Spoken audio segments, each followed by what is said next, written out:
بسم اللہ الرحمن الرحیم۔ میرے دوست، یہ دوسرے جلد کا آخری ٹاپک ہے مجاہدہ کی ضرورت۔ فرمایا کہ اصل مجاہد وہ ہے جو نفس سے اس طرح جہاد کرے کہ نفس کی خواہشات، نفس کی آرزوئیں، نفس کی تقاضے اس کو ایک طرف رکھ لے، لیکن انسان نفس کے ان تقاضوں اور آرزوؤں کو پامال کر کے دوسرا راستہ اختیار کرے۔ چنانچہ جو شخص اپنی اصلاح کی طرف قدم بڑھاتا ہے، اپنی اصلاح کرنا چاہتا ہے، اس کو مجاہدہ کرنا ہی پڑتا ہے، اور نفسانی خواہشات کے خلاف زبردستی کر کے، محنت کر کے، کوشش کر کے کڑوا گھونٹ پینا پڑتا ہے۔ اسی کا نام مجاہدہ ہے۔ اللہ پاک فرماتے ہیں وَالَّذِينَ جَاهَدُوا فِينَا لَنَهْدِيَنَّهُمْ سُبُلَنَا۔ فرمایا کہ مجاہدہ کے معنی یہ ہیں کہ نفسانی خواہشات کا مقابلہ کر کے اللہ جل شانہ کے حکم کے مطابق چلنے کی فکر کرنا، یہ مجاہدہ ہے۔ فرمایا کہ مجاہدہ کیوں کرنا پڑتا ہے، اس کی کیا ضرورت ہے اور اس کی حقیقت کیا ہے۔ فرمایا کہ دین کا کام مجاہدہ کے بغیر نہیں چلتا، بلکہ دنیا کے کام بھی مجاہدے کے بغیر نہیں ہو سکتے۔ اگر کوئی شخص روزی حاصل کرنا چاہتا ہے تو اس کے لیے اس کو باغ دوڑ کرنی پڑتی ہے، اس کے لیے اپنے نفس کے تقاضوں کو کچلنا پڑتا ہے۔ اس لیے نفس کا تقاضا تو یہ ہے کہ آرام سے گھر میں پڑا سوتا رہے، لیکن وہ یہ سوچتا ہے کہ اگر میں سوتا رہ گیا تو روزی کیسے کماؤں گا۔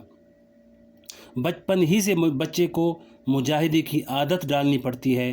بچے کو جب شروع میں پڑھنے کے لیے بھیجا جاتا ہے تو اس کی طبیعت کے خلاف ہوتا ہے، روتا ہے، پڑھنے کے لیے جانے کو اس کا دل نہیں چاہتا، لیکن اس کو اس کی طبیعت کے خلاف پڑھنے پر آمادہ کیا جاتا ہے۔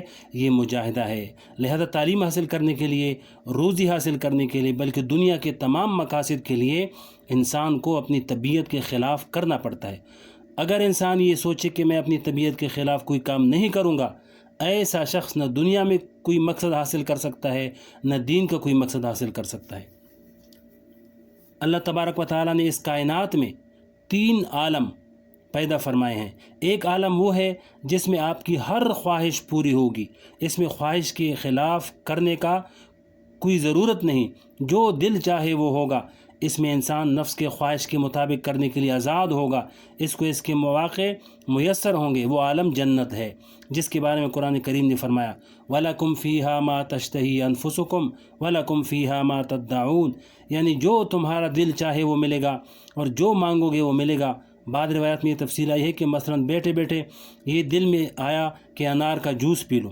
اب صورتحال یہ ہے کہ قریب میں نہ انار ہے اور نہ انار کا درخت ہے اور نہ جوس نکالنے والا ہے، لیکن یہ ہوگا کہ جس وقت تمہارے دل میں اس کی پینے کا خیال آیا، اسی وقت اللہ جل شانہ کی قدرت سے انار کا جوس نکل کر تمہارے پاس پہنچ جائے گا۔ اللہ تبارک و تعالیٰ اپنے بندوں کو یہ قدرت عطا فرمائیں گے کہ جس چیز کا دل چاہے گا وہ ملے گا۔ وہاں پر تمہیں کسی خواہش کو کچلنے کی ضرورت نہیں ہوگی، کسی تقاضے کو دبانے کی ضرورت نہیں ہوگی، کسی خواہش کے خلاف کرنے کی ضرورت نہیں ہوگی، کسی مجاہدے کی ضرورت نہیں ہوگی۔ یہ عالم جنت ہے۔ اللہ جل شانہ ہم سب کو اپنی رحمت سے یہ عالم عطا فرمائے۔ دوسرا عالم جس کے برعکس، بالکل اس کے برعکس ہے، وہاں ہر کام طبیعت کے خلاف ہوگا، ہر کام دکھ دینے والا ہوگا، ہر کام غم میں مبتلا کرنے والا ہوگا، ہر کام میں تکلیف اور مصیبت ہوگی، کوئی آرام، کوئی راحت، کوئی خوشی نہیں ہوگی۔ وہ عالم دوزخ ہے۔ اللہ تعالیٰ ہر مسلمان کو اس سے محفوظ رکھے۔ تیسرا عالم وہ ہے جس میں طبیعت کے مطابق بھی کام ہوتے ہیں اور طبیعت کے خلاف بھی کام ہوتے ہیں، خوشی بھی حاصل ہوتی ہے، غم بھی آتا ہے، تکلیف بھی پہنچتی ہے، راحت بھی ملتی ہے۔ اس عالم میں کسی کی کوئی تکلیف خالص نہیں، کسی کی کوئی راحت خالص نہیں۔ ہر راحت میں تکلیف کا کوئی کانٹا لگا ہوا ہے اور ہر تکلیف میں راحت کا پہلو بھی ہے۔ یہ عالم دنیا ہے۔ اس دنیا میں آپ بڑے سے بڑے سرمایہ دار، بڑے سے بڑے دولت مند شخص، بڑے سے بڑے صاحب وسائل، صدر ہو، وزیر ہو، اس سے پوچھ لیجئے کہ تمہیں کبھی کوئی تکلیف پہنچی ہے یا نہیں، یا تم ساری عمر آرام اور اطمینان سے رہے۔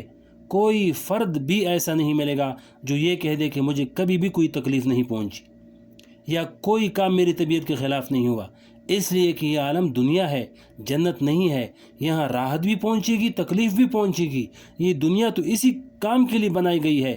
کوئی شخص یہ چاہے کہ مجھے راحت ہی راحت ملے، کبھی تکلیف نہ ملے، تو ایسا کبھی زندگی بھر نہیں ہو سکتا۔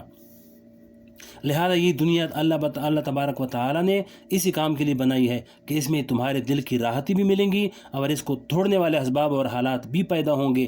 اس لیے جیتی جی مرتے دم تک غم سے نجات ممکن نہیں۔ اور تو اور انبیاء علیہ السلام جو اس کائنات میں اللہ تعالیٰ کو سب سے زیادہ محبوب ہوتے ہیں، ان کو بھی تکلیفیں پیش آئیں، بلکہ بسا اوقات عام لوگوں سے زیادہ پیش آئیں، ان کو بھی طبیعت کے خلاف واقعات پیش آئے۔ اس دنیا کے اندر کوئی انسان بھی ان سے بچ نہیں سکتا۔ اگر انسان کافر بن کر رہے تب بھی طبیعت کے خلاف کام ہوگا، اگر مومن بن کر رہے تب بھی طبیعت کے خلاف ہوگا، خدا کا انکار کرے تب بھی طبیعت کے خلاف ہوگا۔ لہذا جب اس دنیا میں طبیعت کے خلاف باتیں پیش آنی ہی ہیں تو پھر طبیعت کے خلاف کام کرنے کے دو طریقے ہیں۔ ایک طریقہ تو یہ ہے کہ طبیعت کے خلاف کام بھی کرو، صدمے بھی اٹھاؤ، تکلیفیں بھی برداشت کرو، لیکن ان تکلیفوں کے بدلے میں آخرت میں کوئی نتیجہ نہ نکلے، اس غم سے آخرت میں کوئی فائدہ نہ ہو، اللہ تعالیٰ اس سے راضی نہ ہو۔ دوسرا طریقہ یہ ہے کہ انسان اپنی طبیعت کے خلاف کام کرے، نفس کے تقاضے کو کچلے، مجاہدہ کرے اور تاکہ آخرت سنور جائے اور اللہ تعالیٰ اس سے راضی ہو جائے۔ چنانچہ انبیاء علیہ السلام کی دعوت یہی ہے کہ اس دنیا میں طبیعت کے خلاف تو ہونا ہی ہے، تو طبیعت کے خلاف تو ہونا ہی ہے، تمہارا دل چاہے یا نہ چاہے، لیکن ایک مرتبہ یہ عہد کر لو، یہ وعدہ کر لو کہ طبیعت کے خلاف وہ کام کریں گے جس سے اللہ تعالیٰ راضی ہوگا۔ مثلا نماز کا وقت ہو گیا، مسجد سے پکار آ رہی ہے لیکن جانے کو دل نہیں چاہ رہا ہے اور سستی ہو رہی ہے، تو اب ایک راستہ یہ ہے کہ دل کے چاہنے پر عمل کر لیا اور بستر پر لیٹے رہے، اور اتنے میں دروازے پر دستک ہوئی، ان نماز کے لیے نہیں گئے تو اتنے میں دروازے پر دستک ہوئی، معلوم ہوا کہ دروازے پر ایک آدمی آ گیا ہے جس کے لیے نکلنا ضروری ہے، چنانچہ اس کی خاطر بستر چھوڑا اور باہر نکل گئے۔ نتیجہ یہ نکلا کہ طبیعت کے خلاف بھی ہوا، خواہش کے خلاف بھی ہوا، آرام بھی نہ ملا، تکلیف جو کی تو رہی۔ لہذا آدمی یہ سوچے کہ تکلیف سے بچنا تو میرے قبضے اور قدرت میں نہیں ہے، اس لیے کیوں نہ میں اللہ تعالیٰ کو راضی کرنے کے لیے تکلیف برداشت کر لوں، یہ سوچ کر اس وقت اٹھ کر نماز کے لیے چلا جائے۔ ہمارے حضرت ڈاکٹر عبدالحی صاحب رحمۃ اللہ علیہ ہمارے لیے بڑی کرامت باتیں فرمایا کرتے تھے، چنانچہ فرماتے تھے کہ بھائی اگر تمہیں نماز کے لیے جانے میں سستی ہو رہی ہے یا کسی دین کے کام میں سستی ہو رہی ہے، مثلا فجر کی نماز کے لیے یا تہجد کی نماز کے لیے سستی ہو رہی ہے، آنکھ تو کھل گئی مگر نیند کا غلبہ ہے، بستر چھوڑنے کو دل نہیں چاہ رہا، تو اس وقت ذرا یہ سوچو کہ اس نیند کے غلبے کے عالم میں اگر تمہارے پاس یہ پیغام آ جائے کہ سربراہ مملکت تمہیں اب بہت بڑا اعزاز دینا چاہتے ہیں اور وہ اعزاز اسی وقت تمہیں ملے گا، تو یہ بتاؤ کہ اس وقت وہ نیند اور سستی باقی رہے گی؟ ظاہر ہے کہ وہ نیند اور سستی سب غائب ہو جائے گی۔ کیوں؟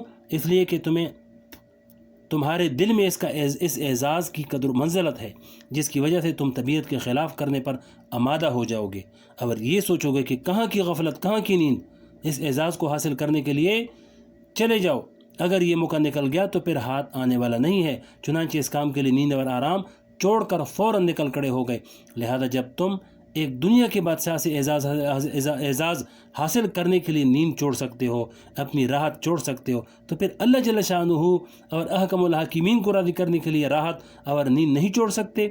جب کسی نہ کسی وجہ سے راحت اور نیند چھوڑنی ہے تو پھر کیوں نہ اللہ کو راضی کرنے کے لیے راحت و آرام کو چھوڑا جائے؟